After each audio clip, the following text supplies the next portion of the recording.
Tom Cruise is the man who caught the airplane. Tom Cruise turns 56 this year. He's long earned the right to be called a Hollywood veteran, having been acting for over 35 years and remaining a global A-lister for all of that time.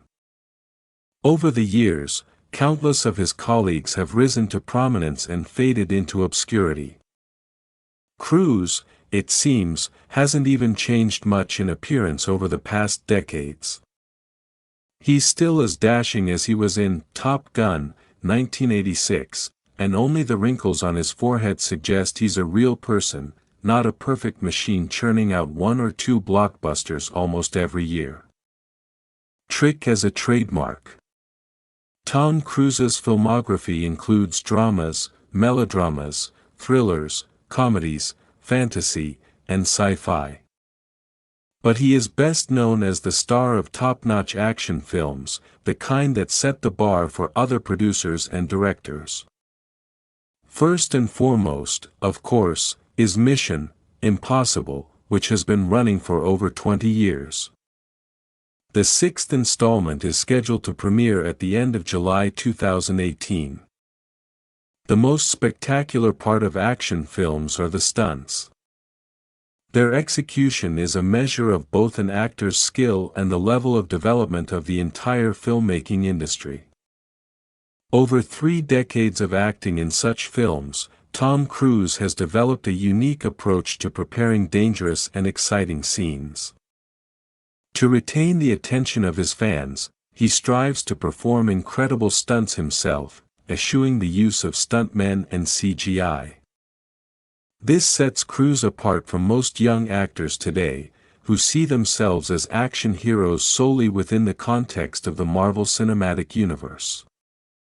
In comic book adaptations, it's enough to jump around in a suit with sensors against a green screen, and the rest is left to the special effects specialists. Cruise is a representative of the old school. In the 1980s, he competed for audiences' affections with Arnold Schwarzenegger, Richard Gere, Sylvester Stallone, Harrison Ford, Clint Eastwood, and many other stars of that generation. Today, most of them are no longer on the big screen, but Cruise remains there, with his principles and approach to work. Tom Cruise, not only as the star but also as a producer of the Mission: Impossible franchise, has made his personal involvement in stunts a hallmark of the series. This has led to countless stories about how the multimillionaire actor regularly risks his health on set to maintain his reputation. The first Mission: Impossible was all done by myself. When Brian De Palma began filming the first Mission: Impossible movie, everything proceeded as usual. The key actor would show off his face in close-ups, and stuntmen, matched to his build and in makeup, would step in for dangerous moments. However, at one point, Cruise refused to sit in his trailer and surprised the crew with his desire to perform all the stunts himself. The director and producers, naturally, couldn't support this. Any injury to Tom could disrupt filming, which would have meant millions in losses. However, Cruise proved tenacious. For example, the key scene involving the rope entry into the enemy headquarters was filmed 15 times, but the actor felt that wasn't enough. A heated argument with the director quickly escalated into a full-blown fistfight.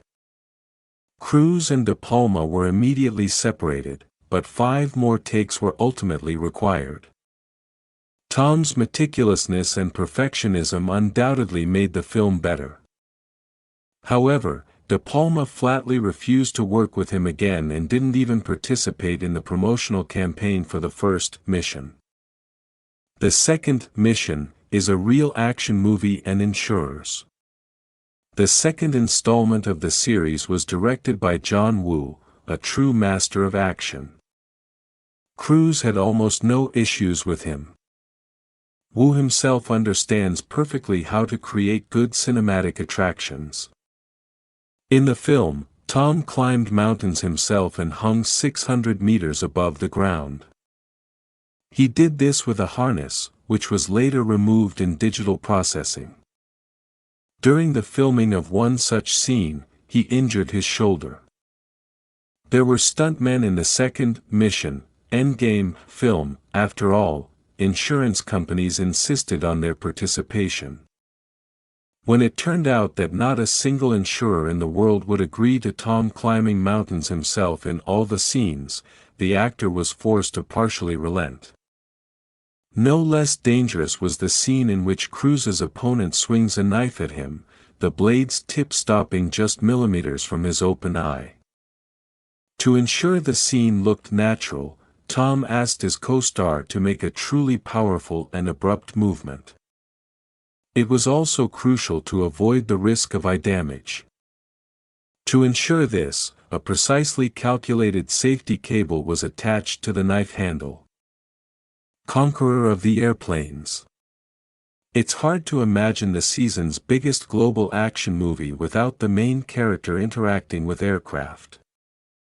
In the fifth installment of Mission: Rogue Nation, Cruise hangs outside a plane flying at an altitude of 1.5 kilometers. The entire scene was filmed without stunt doubles or CGI. Tom actually grabbed the door of the plane as it took off and rose into the air with it. The footage was captured from a camera mounted on the left wing of the Airbus A400M. The airplane scene was res-hot 8 times. To protect the actor's eyes from the strong wind and high-speed dust and debris, special contact lenses were made to cover the entire exposed surface of the eyeball. There were no stunt doubles at all in the fifth installment of Ethan Hunt's adventures. Cruise and his partner performed all the driving stunts themselves. Tom suffered 6 different injuries during the filming of this movie. Mission: Impossible 6, We're Not Giving Up Our Positions. Long before the premiere of the new film, Tom Cruise began revealing bits and pieces of his training. He promised something crazy on screen and revealed that he'd been preparing for some stunts for 2 years. Later, viewers got a chance to witness one of these on-set moments for themselves. A video surfaced online of Cruise jumping from one rooftop to another using safety cables, but he falls short, landing hard on his chest, and ends up hanging by his arms. Many thought Tom missed the jump. However, the scene was actually intended to be undershot. Director Christopher McQuarrie felt that a perfectly executed jump would be too boring. Ultimately, Cruise performed the jump several times, and in one take, he misplaced his foot, breaking his ankle. Filming was suspended for several months, but this did not disrupt the film's release schedule. The premiere of the sixth installment, Mission: Impossible, Fallout, is still scheduled for July 26, 2018.